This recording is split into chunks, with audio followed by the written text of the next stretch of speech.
Je m'appelle Patrick Morin et j'ai un élevage d'épagnons bretons à Callac de Bretagne dans les Côtes-d'Armor.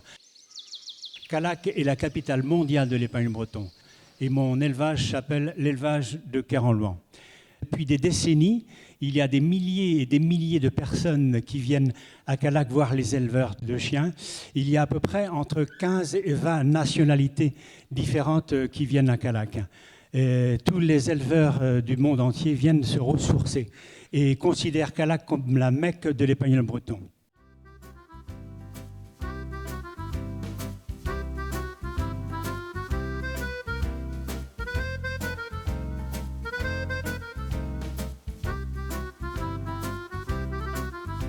Nous voici avec des petits épagnons bretons.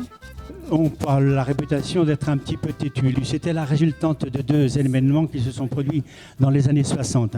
Un fléau, une maladie qui semait la terreur dans toute la région, la maladie de Carhaix. Pour pallier à ce problème, les éleveurs du terroir de Callac ont voulu mettre les chiens à faire leurs petits dans des zones dites dépourvues de microbisme, dans les fermes. Alors, à l'avantage de l'élimination de la ferme, eh bien, les petits chiots suivaient les vaches qui allaient dans les pâturages. Ils rencontraient des lapins, des perdrix et des lièvres, et progressivement, donc, au fil des semaines, ils se mettaient à chasser naturellement. Eh bien, quand les chiens avaient 5-6 mois, lorsqu'ils étaient hors de danger, eh bien, les éleveurs les reprenaient et puis les chiens donc chassaient. C'est vrai qu'ils chassaient, mais ils chassaient pour lui. Alors, moi, je voulais vous prouver le contraire, que les petits chiens ne sont pas têtus, mais c'est une question d'éducation. Voilà. Là, il est découragé. Là, puis, à un moment donné, eh bien, comme... Voilà, le petit chien donc il trouve un animal à sa portée, et qui le remet en confiance. Il essaie d'attraper 1 fois, 2 fois, 3 fois, 4 fois, et à la 10e fois, donc une puissance surnaturelle s'empare de lui et le fait trembler jusqu'à la moelle des os. C'est l'instinct d'arrêt transmis par les parents. Voilà, donc c'est un travail en équilibre. Tous les petits chiens étaient un petit peu perdus, ils ont glissé sur le parquet. Et c'est une performance que fait la petite Pouki, là. Eh bébé, allez, père, allez, hop, lâche.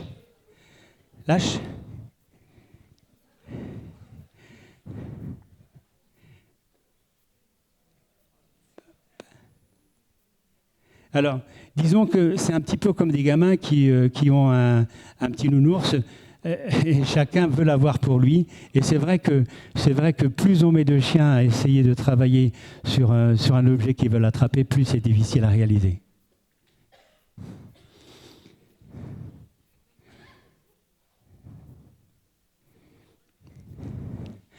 Alors, les petits chiens donc, ont bien travaillé. Et bébé. Alors, on va essayer 4. On a réussi 3 jusqu'à présent.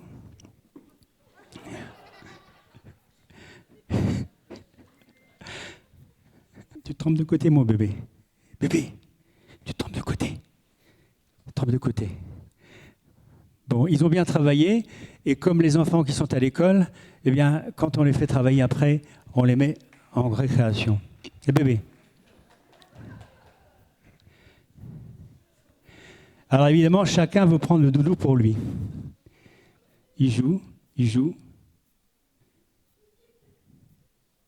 Et les bébés. Et les bébés. Et les petits bébés.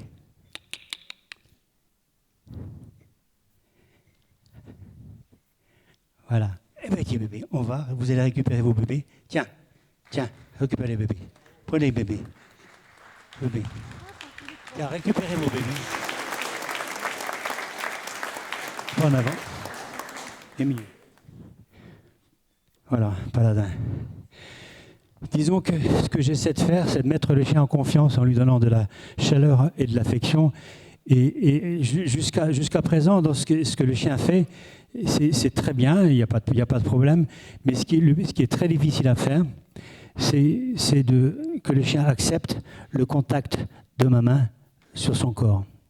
Là, c'est comme si un deuxième sang coule dans ses veines. Et donc, il accepte parfaitement que je le caresse comme ça, étant à l'arrêt. Hein, c'est une preuve de malléabilité à l'assouplissement. Et s'il le fait, c'est parce que il se sent bien dans les bras et dans les mains de l'homme. Voilà, là, donc son cœur bat très fort, il est concentré dans son travail, il se sent comme si il est léger, c'est comme s'il était dans un nuage où le vent souffle, ni trop chaud, ni trop froid, et il se rapproche vers une lumière intense. Il a toujours la même impression de n'avoir jamais été aussi près de son Nixac Sepsib étoile. Bravo le petit Pencalais, bravo le petit chien, il est mignon. Alors encore une fois, ce petit chien n'est pas meilleur que les autres. Il n'est pas moins bon que les meilleurs. Hein, vous pouvez arriver à ce résultat-là avec n'importe quel chien de n'importe quelle race. Voilà, il accepte de se faire manipuler comme ça. Et ça n'a l'air de rien, mais c'est un travail colossal. Vous voyez, il reste concentré dans son travail. Donc, mon système d'éducation réveille les qualités naturelles de base des parents et les met au service de l'homme. Parce que avoir des qualités naturelles de base transmises par les parents, ça n'a l'air de rien, mais c'est très très très difficile. Enfin, difficile non, c'est pas difficile. C'est beaucoup de manipulation, c'est beaucoup d'amour qu'on doit donner au chien pour que se faire respecter de la sorte. C'est pas en criant, c'est pas en élevant la voix. Hein, bien donc voilà. Un bébé. Un bébé.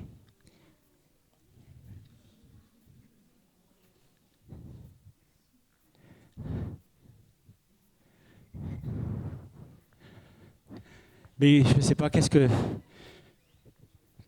qu'il faudrait faire pour bien la faire travailler, la petite chienne? Il faudrait, je sais pas, il faudrait que je la fouette, non? Qu'est-ce que vous en pensez? Hein? Si, il faudrait que je la fouette.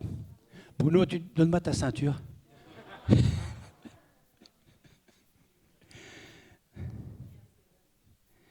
Hein, c'est les élèves appliqués. Hein. Un mignon.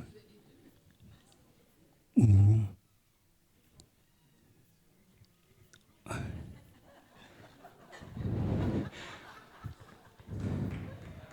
Bravo les petits carolans.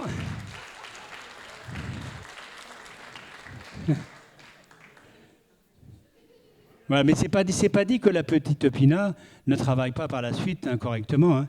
Il faut trouver l'astuce, il faut l'intéresser, il faut. Tiens, allez. Voilà. Ils ont tous travaillé, hein. Et les petits bébés. Ouais, donc ils jouent, ils veulent chacun attraper le doudou et progressivement, tout doucement, comme ils se sentent bien donc en la présence de l'homme, ils se rapprochent naturellement de moi, plutôt que de leur imposer une volonté de revenir. Tiens, vous prenez votre petit chien, s'il vous plaît. Il n'y a pas quelqu'un qui pourrait me prêter, me prêter votre béret, s'il vous plaît. Hein? Et vous voyez, donc je vais lancer le béret du monsieur. Eh bien, les petits chiens donc, vont se ruer sur le béret et je vais dire stop. Hein, donc, lorsqu'ils vont arriver à 1 mètre du béret. Allez-y, lâchez là. Stop! Oh merde. Bruno, quand même. Bruno, ils l'ont à l'entraînement. Oh, je suis derrière. Attends. Je vais prendre. Mais c'est vrai, ils m'ont obéi quand même tout à l'heure, non? Non, mais ils m'ont obéi tout à l'heure, là. Je suis vraiment désolé, monsieur. Je suis vraiment désolé. Vraiment désolé. Mais vous y teniez, votre bonnet? Pourquoi? C'est ma mère qui l'a offert. C'est ma mère qui me l'a offert. Et je vais vous donner des sous, et puis vous allez donc donner des sous à votre mère, et elle va vous en offrir un autre, non? Ça sert à rien, elle est décédée depuis longtemps. Ah merde, tenez votre bonnet. Mais merci, hein, excusez-moi.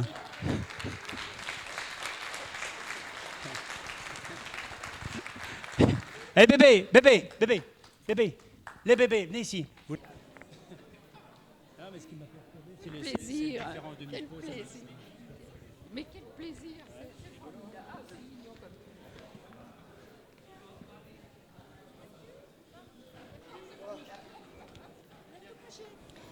Bien, nous allons passer à la partie un petit peu plus officielle de cette jolie cérémonie Alors, d'abord, félicitations aux stars de la soirée. Ces bébés chiens sont vraiment des personnalités extraordinaires. Ils nous ont fait sourire, ils nous ont fait plaisir, ils nous ont émus parce qu'ils font déjà preuve d'un allant dans la vie et d'une envie de bien faire qui est vraiment extraordinaire. Moi, c'est la 3e fois que je les vois, je crois, et j'ai à chaque fois la même émotion. Merci à tous. Ma passion est irrationnelle, mais elle est essentielle pour donner un sens à ma vie. Je n'ai pas la passion des Kéranlois. Je n'ai pas la passion des Épagnes bretons. J'ai la passion du chien. Parce qu'un chien, ça a une intelligence, une sensibilité, un sens de l'observation. Il est aussi émotif. Et surtout, il a un cœur qui bat. Plus ou moins vite suivant les circonstances et parallèlement à la vitesse à laquelle il bat, il est plus ou moins réceptif. Il y a 3 zones de vigilance. La zone de vigilance verte où son cœur bat à 80 pulsations minutes, la orange à 120 et la rouge à 160. Or, l'homme a la fâcheuse habitude d'édifier les commandements en zone de vigilance rouge sans les avoir préparés en verte. Voilà, donc une personne un client m'a dit d'une voix pincée, « Monsieur Morin, quel est le pourcentage de tocards y a-t-il chez les chiens en général ?» Je lui ai répondu d'une voix rauque et lui jeté un regard glacial. « Monsieur, le pourcentage de tocards chez les chiens est nettement inférieur au pourcentage de tocards chez les hommes, bien qu'il n'y en ait pas beaucoup non plus chez les hommes. Attention, il y en a très peu, très très peu. Et les hommes qui traitent les chiens de tocards, ce sont eux les premiers tocards. Quand un couple de jeunes mariés se dispute, le disputé dit au disputeur « Tu as vu mon chéri, comment tu me parles ?»« Ah non, bah, tu me parles comme un chien. » Et j'aimerais que cela arrête par mon système d'éducation et que j'essaie de promouvoir et de diffuser dans le monde entier. Comment dirais-je, voilà, je vais vous dire une chose, cela n'engage que moi. Je pense qu'un chien a une intelligence concentrée et un homme une intelligence dispersée. Bon, peut-être je peux me tromper. Et dans certains domaines, le chien est beaucoup plus performant que l'homme. Dans le domaine de l'orientation, de la sensibilité, et dans l'orientation, et je pourrais en citer encore d'autres. Et il est bien plus performant que l'homme, le chien, dans ces domaines-là. Voilà, écoutez, il ne faut pas peut-être prendre ce qui sort de ma bouche comme parole d'évangile, mais j'avais envie de le dire ce soir. Voilà, et je vous remercie à tous de votre attention et d'être là ce soir. Merci à tous.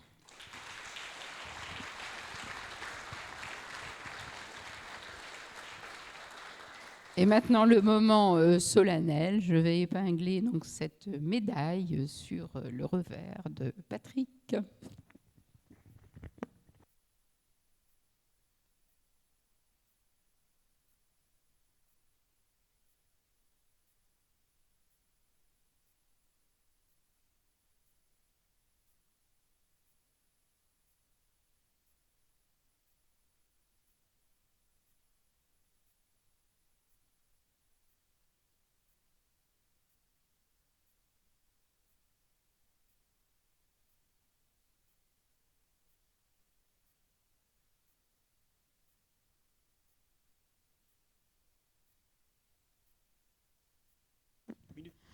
Voilà, c'est fait. Monsieur est chevalier de l'ordre du mérite agricole.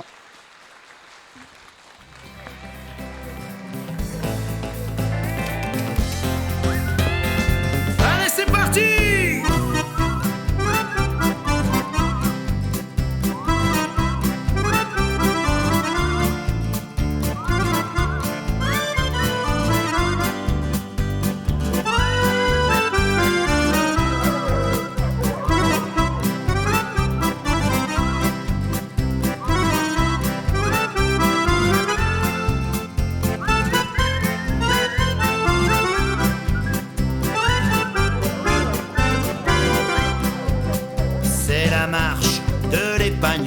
breton.